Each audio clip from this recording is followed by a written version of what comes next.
On June 18th, I had the opportunity to participate in a forum for candidates for mayor of Oakland.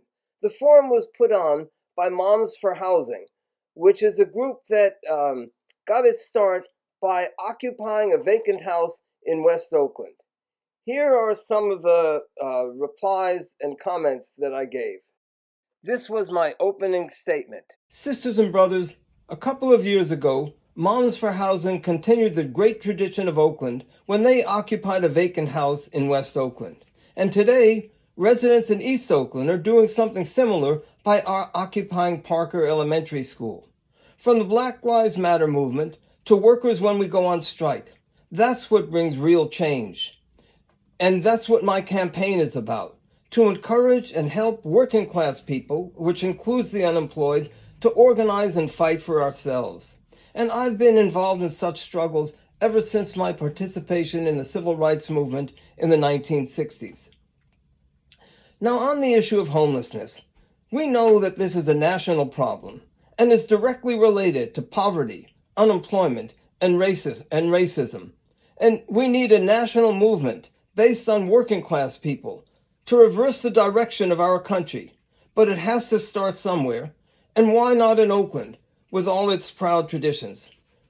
We need a crash program for energy-efficient housing. We need a $28 an hour minimum wage.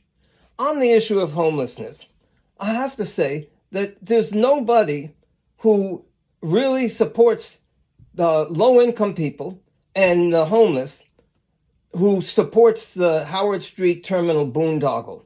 That boondoggle, which is hiding behind the real estate development, which is hiding behind the A's stadium, it will increase gentrification, it will further drive up rents, and it will increase homelessness.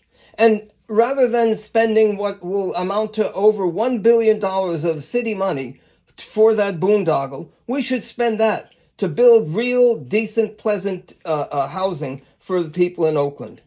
We also see the crisis of the fascists and others who are getting ready to take over this government, and we see the planet burning up. And we need a working class party to reverse this direction and to get an end. At that point, my time was cut off.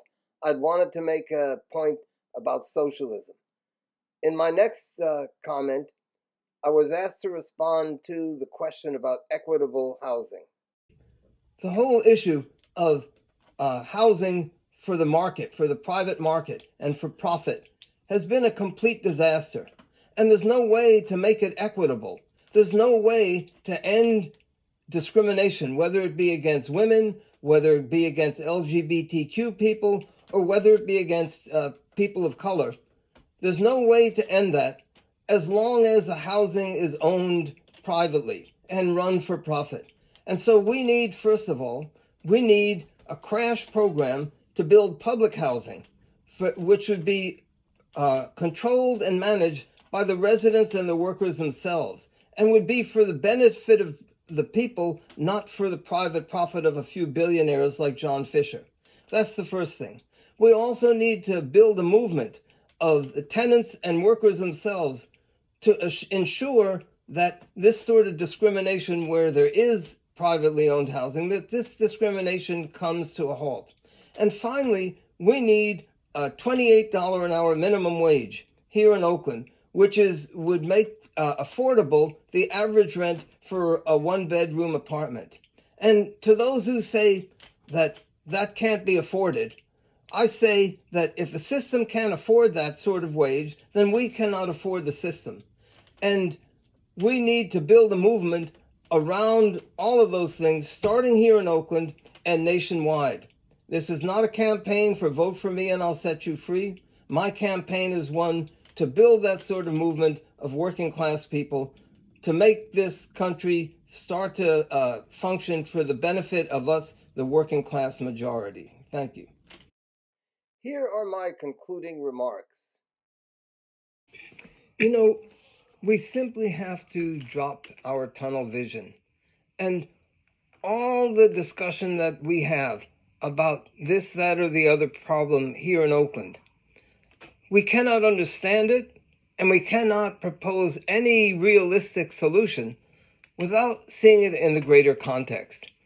We should think of it in terms of if we're sitting on a railroad track, when a freight train 2 miles away is roaring down the track at us. And we do have that freight train approaching us. It takes the two forms. One is this extreme right-wing racist and even fascist Republican Party that most likely will be taking over Congress later this year, and in 2024, taking over the presidency. And what will we do with all our plans? If you just take the issue of abortion rights, which has not been discussed here, but I heard promises at an abortion rights rally here in Oakland. Oh, we'll take the women who in states where abortion is outlawed, we'll take them here. Well, how about in 2024 when abortion is outlawed nationwide? Then what?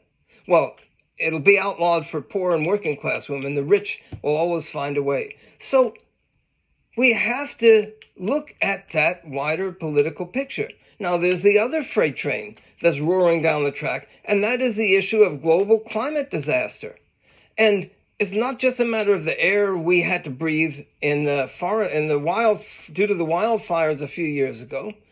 It's a matter of mass climate refugees. It's a matter of massively increased costs of food.